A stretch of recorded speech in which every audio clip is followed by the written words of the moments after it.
ఓయ్, సాయంత్రం ఫంక్షన్కి వెళ్ళడానికి షర్ట్ తీసి పెట్టాను, ఇస్త్రీ చేయి. వినబడుతుందా, చెవుడొచ్చిందా? ఏంటి నాకు చూడొచ్చిందా?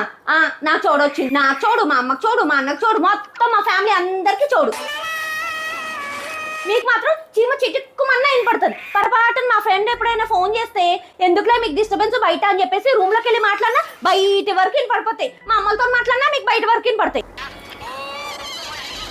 ఇదే పండగ ఒక పట్టు చీర కొనియండి అని అరిచి చెప్పినా సరే వినపడదు.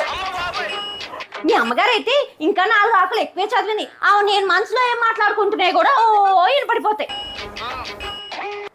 ఇంతకు చెప్పండి, మీకు ఏం కావాలి? నేనేమన్నానే, సాయంత్రం ఫంక్షన్కి షర్ట్ ఇస్త్రీ చేసుకోవడానికి పెట్టాను, నీవి కూడా ఏమైనా ఉన్నాయా అని అడిగాను. పక్కనే నాది పట్టు చీర పెట్టాను, శుభ్రంగా ఇస్త్రీ చేసేయండి. ఓకే ఓకే, ఒక చీరే కదా, చేసేస్తానులే. వామ్మో, సడన్ గా అపరకాలు అయిపోయింది. దెబ్బకి దారిలో పడ్డాడు బిడ్డ.